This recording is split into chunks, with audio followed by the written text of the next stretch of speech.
My mom removed me from our family dinner and my siblings laughed about it, so I walked away, and my next move taught them a lesson they'll never forget. I'm Alex, 32, male, stuck in classic middle child hell between my older brother Logan, 35, male, the golden child lawyer who can do no wrong, and my little sister Madison, 29, female, the eternal baby princess. To put it simply, Logan could commit tax fraud, and my parents would call it financial innovation. Madison still gets treated like she's 5 years old, despite having 2 kids of her own. Meanwhile, I'm just there, existing in their massive shadows. My parents have never been subtle about playing favorites. Their retirement plan is literally, Logan will take care of us with his big lawyer money. Every family dinner turns into the Logan show. Logan won this case.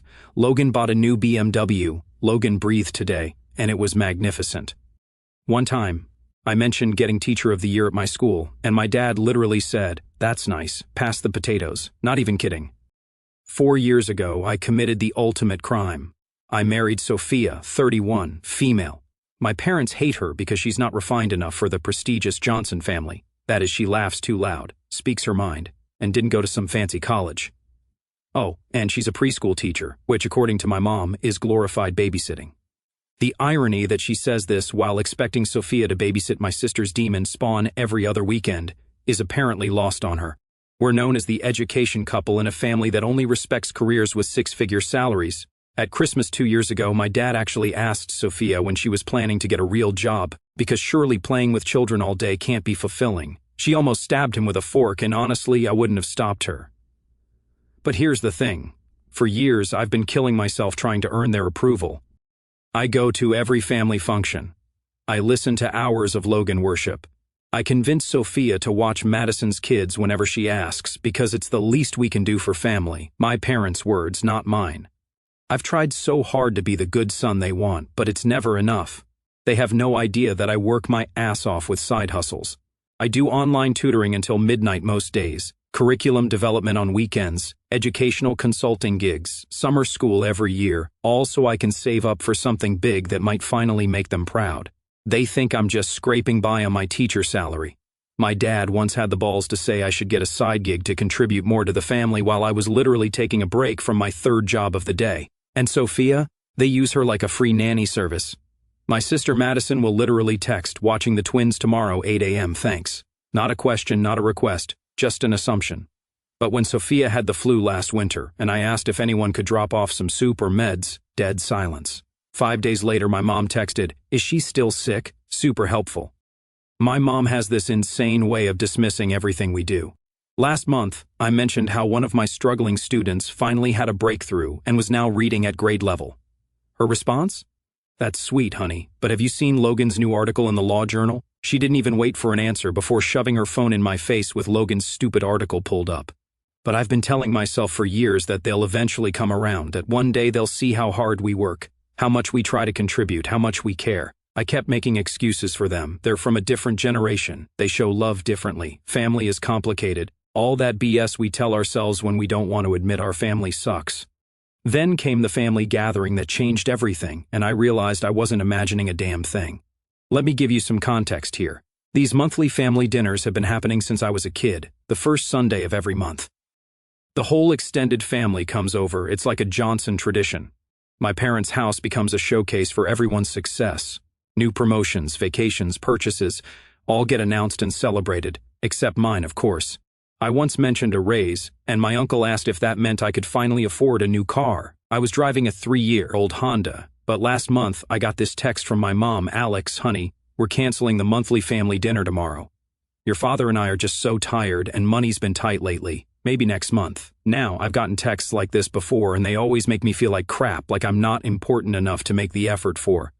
But this time was different because I actually had something huge planned. See, I'd been saving up for years, doing extra tutoring, summer school, writing curriculum on the side, educational consulting stuff my family doesn't even know about, to buy my parents a new SUV. Their old minivan was basically held together with duct tape and prayers at this point. I'd already put down the deposit, signed the paperwork, and was planning to surprise them at this dinner. One big financial sacrifice to finally prove I was worth something in their eyes. So I texted back, "No problem, Mom. Hope you guys get some rest." But then I thought, Hey, maybe I'll just drop by anyway, surprise them with the car keys. Make it an even bigger gesture. Sophia thinks I'm being too generous, but she supports me anyway because she's literally the best person I know. So we drove over there, and what do I see? Cars everywhere. Logan's BMW, Madison's Mini Cooper, my uncle's Audi, my aunt's Lexus, my cousin's vehicles. The whole Johnson extended universe, basically. What the hell? Sophia says, gripping my arm. I park across the street and just sit there for a minute. Sophia's looking at me with those eyes that say she knows exactly what's happening but is waiting for me to catch up. Maybe it's something last minute, I suggest weakly. Alex, Sophia says in that tone that means stop bullshitting yourself. I get out and walk to the house. Through the windows I can see everyone, my parents, Logan, Madison, aunts, uncles, cousins, all gathered around this massive spread. They're laughing, passing dishes around, Logan standing to make some toast. It's the regular monthly dinner they claim to cancel. I ring the doorbell. Mom opens it, and her face does this thing where she's trying to look happy to see me but is actually super annoyed. Alex, what are you doing here? She's blocking the doorway like she's a bouncer at a club I'm not cool enough to get into. Got your text about canceling dinner, I say, feeling something hard forming in my chest. Looks like you guys figured it out anyway. She doesn't even try to hide her irritation. Well, yes, but this is different. This is for people who actually contribute to the family. I blinked, stunned by her bluntness. What? Oh, don't act surprised, my mom says with an eye roll. Logan just made partner at his firm, and Madison's husband got that big promotion. Everyone here has something to celebrate and talk about. You would just sit in silence if we invited you. I mean, what have you done lately? Still just teaching? My jaw literally drops. Are you serious right now? She waves her hand dismissively. It's nothing personal, Alex. We just wanted a night to celebrate success. It would have been uncomfortable for you. Behind her, Logan raises his glass with that smug little smirk. My dad doesn't even bother to get up. He just looks annoyed at the interruption. I can see my whole extended family, aunts, uncles, cousins, everyone who's known me my whole life, all happily participating in a dinner I wasn't good enough to be invited to. We're having a celebration for successful people, my mother continues. Maybe when you get a real job or do something worth celebrating, you can join us. Sophia steps forward. How dare you? I put my arm out to stop her. It's not worth it, I say quietly. I felt a strange calm come over me. This is it. The confirmation of what I've always known but tried to deny. You know what's funny, Mom? I say with a small smirk.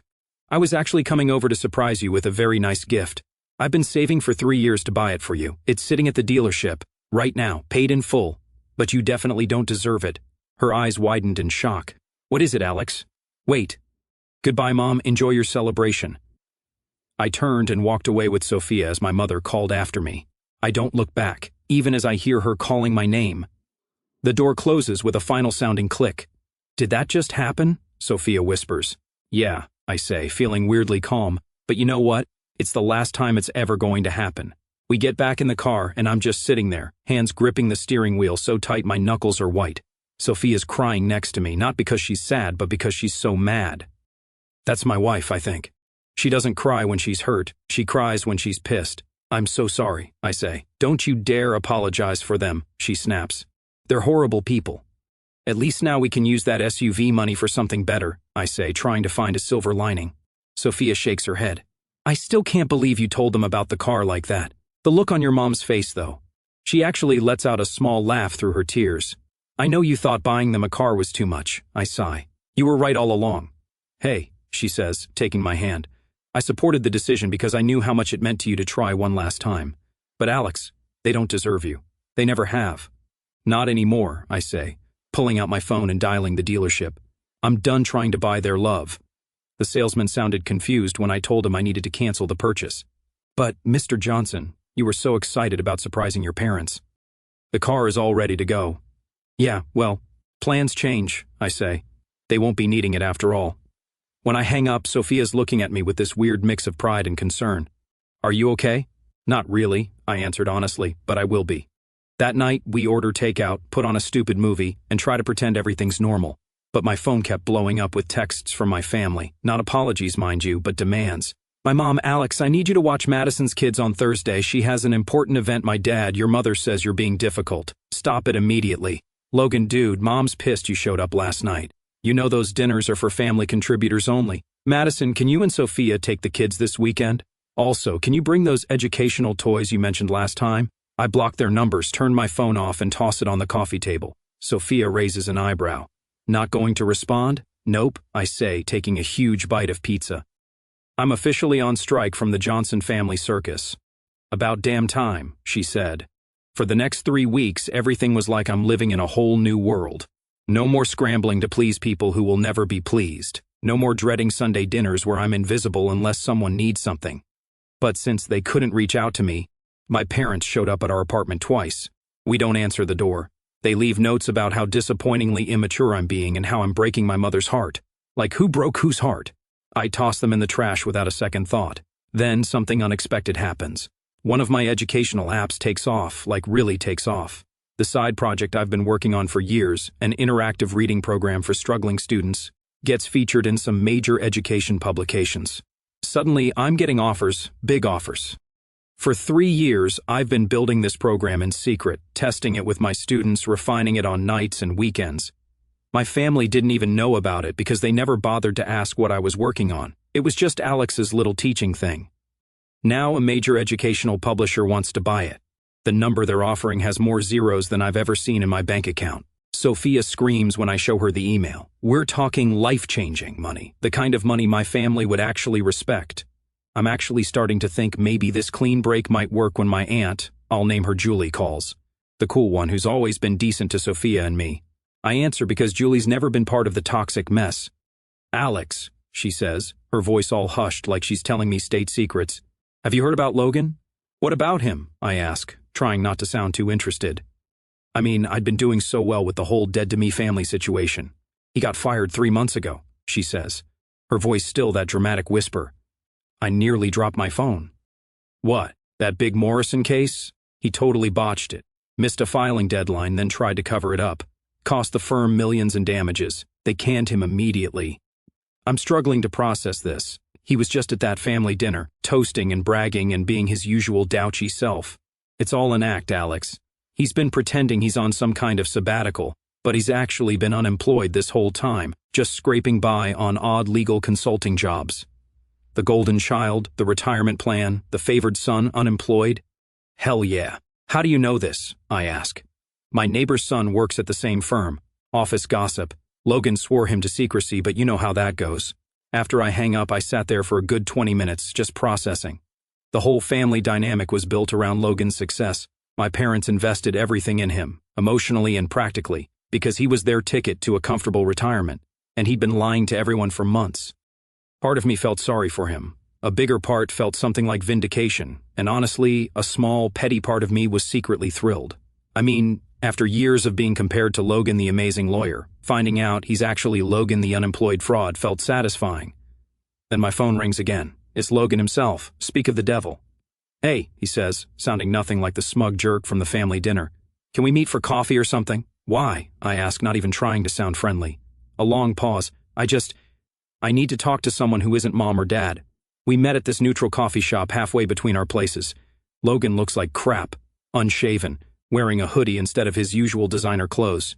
If I didn't know better, I'd think he was cosplaying as a regular person. So, I say after we get our drinks, sabbatical going well? He looks up sharply. Who told you? Does it matter? It's true, isn't it? He deflates, stirring his coffee obsessively. I fucked up, Alex. Really fucked up that Morrison case.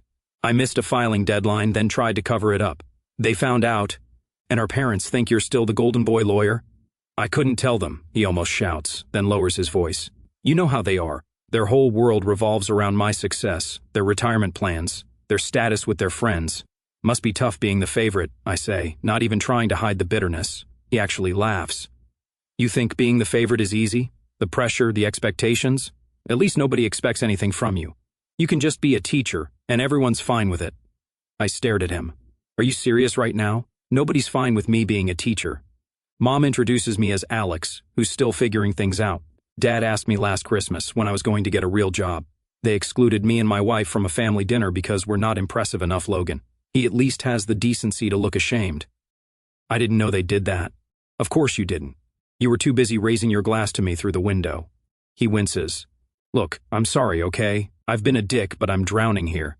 I've got student loans, credit card debt, and now no income. I can't keep lying to mom and dad. So don't, I shrug. Tell them the truth. I can't. Not yet. I just need a little more time to find something else. He looks at me with desperate eyes. I heard you might be coming into some money soon. Your education app thing. I froze. How do you know about that? Julie mentioned it. Said you were working on some app that was getting attention. He leans forward. Can you lend me some money? Just to get through the next month or two. I'll pay you back, I swear. And there it is. I start laughing. I can't help it. What's so funny, he demands. The universe, man. It's got a sick sense of humor. I got up to leave. So you won't help me? He calls after me. Nope, I say, popping the P. I spent years trying to get a scrap of approval from this family, forcing my wife to babysit Madison's kids, working 3 jobs to buy mom and dad an effing car. And the one time I needed to be treated like an actual member of this family, you all slammed the door in my face. So no, I won't be helping. Walking out of that coffee shop, I feel like I'm in some alternate universe. Logan, the perfect son, the successful lawyer, the retirement plan, is secretly a disaster. And now he wants me to bail him out with my new success. The irony, though, when I get home and tell Sophia about the Logan situation, she just sits there with her mouth open for a solid minute. So let me get this straight, she finally says. Golden Boy lost his job 3 months ago, has been lying to everyone, and now wants you to give him money from your app deal? Yep. And you said, I told him to get bent. Well, not in those exact words, but the message was clear. She throws her arms around me. I'm so proud of you. The old Alex would have emptied our savings account to help him. She's right. The old Alex would have bent over backwards to rescue Logan, to earn his parents' approval, to be the good son, even when they treated him like crap. But that Alex is gone. Now I'm just waiting for the other shoe to drop, because if there's one thing I know about my family, it's that they don't take rejection well. 2 days after the coffee with Logan, I get a text from a number I don't recognize. This is your father. Call me immediately. Family emergency. Nice try, but I'm not falling for that. I block the number and go back to grading papers. The next day, another unknown number. Your mother is in the hospital. Call home. I block that one too. Then, on Saturday morning at freaking 6 a.m., my doorbell starts ringing like someone's being murdered. I drag myself out of bed and peer through the peephole. It's my mom, looking absolutely furious. I know you're in there, Alex. Open this door right now. I glance back at Sophia, who's sitting up in bed, looking concerned. Should I? I whisper. She shrugs. It's your call, but remember what happened last time you gave them an inch. She's right. I go back to the door. Mom, it's 6 in the morning. Go home. Not until you talk to me face to face like an adult instead of hiding behind blocked phone numbers. I took a deep breath and opened the door but didn't invite her in. What do you want? She looks shocked that I actually opened up, then quickly rearranges her face into what I call her concerned parent expression, the one she uses when other people are watching. Alex, what is going on with you? First, you throw a tantrum about a simple family dinner, telling me you bought a gift for us but didn't give it. Then you cut us off completely. We raised you better than this. Did you? Because from where I'm standing, you raised me to be a doormat, to give and never expect anything in return, to accept being treated like I'm less than Logan or Madison. That is not true, she huffs. We've always treated all our children equally. I actually laugh out loud at this. Mom, you literally told me to my face that I wasn't invited to that dinner because I don't contribute to the family. You slammed the door in my face. She waves her hand dismissively. You're exaggerating. I was just stressed that night, and besides, you do contribute less than Logan and Madison. What about all those times I made Sophia babysit Madison's kids? What about all the family events I attended just to be ignored? What about the SUV I was going to buy you? She pauses. What SUV? The brand new SUV I was going to surprise you with that night. The one I saved for 3 years to buy. The one sitting at the dealership right now. Her face changes, calculation replacing anger. You were going to buy us a car? Yes, but now it doesn't matter because I canceled it. She looks stunned. But how could you afford that? You're a teacher. I've been working side jobs for years, Mom. I developed an educational app that just got picked up by a major publisher. I'm about to get a 6-figure check, but you'll never see a penny of it. Her eyes widen. 6 figures? For an app? Alex, sweetie, I think there's been a terrible misunderstanding. Why don't you come over for dinner tonight, and we can talk about this? Your father will be so proud of your app thing. No. But Alex, listen, she presses, her voice suddenly dripping with sweetness. You know your father and I have been struggling, ever since Logan. Well, since things haven't been the same. We've had to take out a second mortgage just to keep things afloat. And with you doing so well now, surely you can pitch in. It's only fair, isn't it? We're family. I stare at her, the desperation in her eyes making everything crystal clear. This isn't about family, this is about money, about using me to bail them out of their mess. So let me get this straight, I say slowly. You spent years making me feel like I was worth nothing, threw me out of your life the second I wasn't convenient for you, and now that Logan can't support you, you want me to step up? Her eyes narrow. Don't be so dramatic. You're the one making this difficult. Families help each other. We've been more than patient with you, but it's time you contribute. I shake my head. Everything I've contributed was never enough, and it never will be. I'm done. I shut the door in her face, feeling lighter than I ever have before. Through the peephole, I watch her stand there for a moment, mouth open in shock, then she turns and storms off. Well, Sophia says from behind me, that was something. Yeah, I sigh, but I feel that the real storm is just beginning. And boy, was I right about that. It starts with the extended family. My Aunt Martha leaves these tearful voicemails about how my parents might lose their house because of my selfishness. My Uncle Steve, who I've seen maybe 3 times in the last decade, suddenly texts daily about family loyalty. Even my 80-year-old grandmother gets dragged into this mess, calling to tell me she's disappointed in the man I've become. I block them all, one by one. It's like playing the world's most depressing game of whack-a-mole. But the flying monkeys weren't done. They evolved from guilt-tripping to outright threats. My cousin Rick, who works at the bank where Sophia and I have our mortgage, hints that he could make things difficult for us if I don't step up and help the family. I reported him to the bank manager and moved our accounts the next day. The worst is when they start targeting Sophia directly. My mom apparently decided that if she can't get to me, she'll go after my wife. She tells anyone who will listen that Sophia is the one poisoning me against the family, that she's always been jealous of our close bond, and other such complete nonsense. Some of Sophia's co-workers start giving her weird looks. Parents at her preschool ask invasive questions about our family situation. Someone even calls in an anonymous concern to her director that Sophia seems emotionally unstable lately and they're worried about the children under her care. Thankfully, her director knows it's garbage and tosses the complaint, but it's still unsettling. The final straw comes when Madison shows up at our apartment with her kids in tow. It's 7:30 on a Sunday morning, and we're woken up by insistent knocking. I peer through the peephole to see my sister and her 2 hellspawn looking like they're dressed for church. I open the door but block the entrance with my body. Madison puts on her best harried mom expression and says she has an emergency and needs us to watch the kids for just a few hours. Before I can even respond, she's trying to usher her children past me into the apartment, saying over her shoulder that she'll be back by noon. I step fully into the doorway, preventing them from entering. Her kids look confused. Madison looks outraged. No, I say simply. What do you mean, no? She sputters. Sophia always watches them. It's the least you can do for your family. Not anymore, I tell her. I'm done being used by this family. She drops the act immediately, her face hardening. Our parents are right. You've changed, and not for the better. Sophia has turned you against your own family. Don't you care that our parents are struggling, that Logan is unemployed, that my husband is working overtime to try to help them since you won't? Mom told me about your app, she says, her voice dripping with entitlement. You're making all this money now and you won't even help your own family? That's disgusting, Alex. I almost laughed. So that's what this is? Not an actual childcare emergency, but another attempt to get my newly discovered money using your kids as props in this manipulation? That's a new low even for you, Madison. I tell her I'm sorry her children have to witness this, but she needs to leave now. She refuses to budge, raising her voice and saying she's not going anywhere until I face my responsibilities. Her kids start getting upset, the younger one crying because mommy is yelling. Sophia appears behind me, still in her pajamas. She takes one look at the situation and pulls out her phone. You have 30 seconds to leave, or I'm calling the police and reporting you for harassment, she says, her finger hovering over the dial button. I'm sure that'll look great at your country club. Madison sputters, calls us both horrible names I won't repeat here, but finally grabs her kids' hands and storms off. The younger one is full on, sobbing now, and I feel terrible for them. They didn't ask to be born into this mess of a family or to be used as manipulation tools by their mother. After they left, Sophia and I sat on the couch in stunned silence for a while. I can't believe she brought her kids into this, Sophia says. That's a whole new level of messed up. That's the Johnson way, I reply. Use whatever leverage you have, no matter who gets hurt.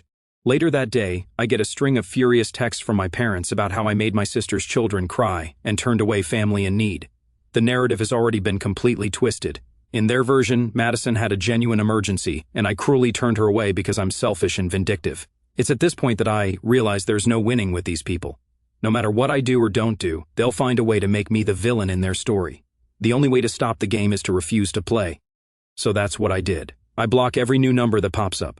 I set all my social media to private. I warned my school's front office not to put through calls from anyone in my family. I start recording all interactions in case I need evidence later. For the first time in my life, I put up real boundaries with my family, not the flimsy kind that they've always trampled over, but solid, consequence-backed boundaries that I'm prepared to enforce, no matter what. And it worked. Gradually, the flying monkeys retreat. The calls and texts slow down. The ambushes stop. Either they've given up, or they've moved on to more promising targets. 2 months after everything, I ran into my Uncle Steve at the hardware store.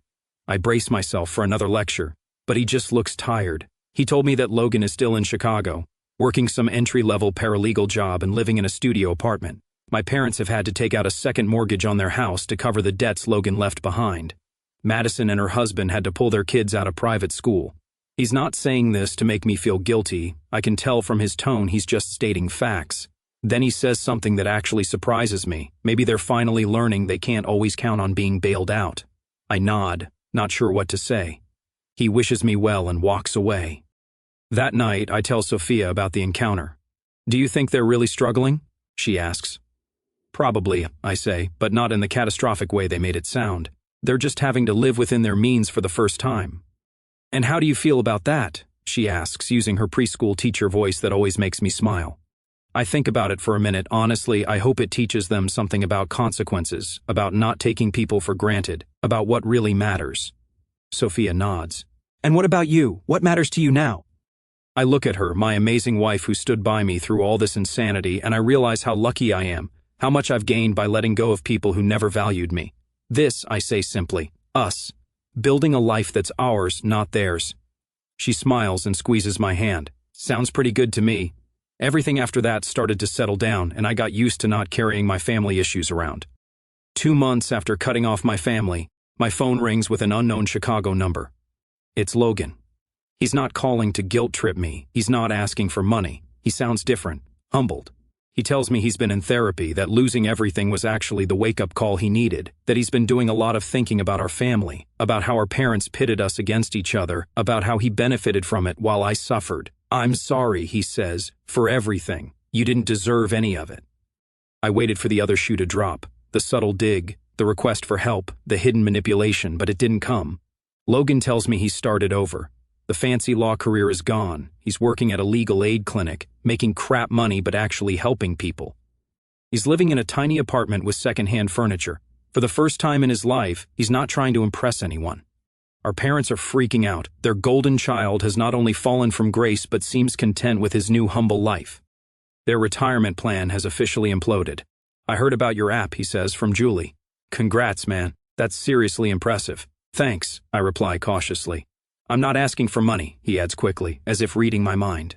I think I finally understand what you've been dealing with all these years, and I don't know how you put up with it for so long."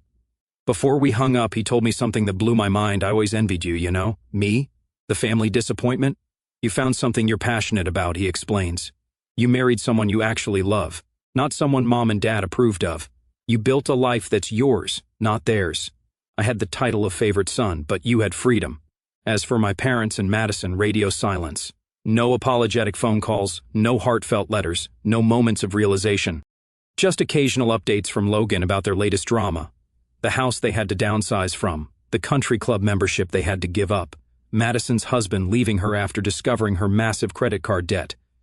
I realized that some people never change, never acknowledge their mistakes, never see beyond their own needs. That closure often doesn't come from them recognizing their wrongdoing, but from me finding peace despite it. Last week, I got a promotion to curriculum coordinator for the entire district. 5 years ago, I would have immediately called my parents, hoping for approval I'd never get. Instead, I celebrated with Sophia, with friends who actually value me. Logan sent a congratulatory text. My parents never even heard about it, and I'm fine with that. Better than fine, I'm thriving. The Johnson family monthly dinner still happens, I hear. They've moved on to glorifying some cousin who started a tech company, but now, when I drive by my parents' house on that first Sunday of the month and see all those cars parked outside, I don't feel that ache of exclusion anymore. I just feel free.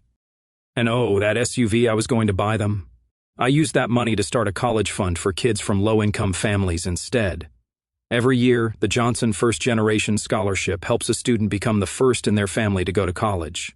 It's the best revenge I could have imagined. Taking the money I once would have wasted trying to buy my family's love and using it to make a real difference instead. Turns out, the greatest revenge against people who think you're nothing isn't proving them wrong. It's not needing to prove anything to them at all. My toxic family excluded me and my wife from a gathering. I discovered they only valued money and status. I cut them off, and when they came crawling back for money after my golden child brother lost his job, I refused. Now I'm happier than ever. And even my brother finally sees our parents for who they really are.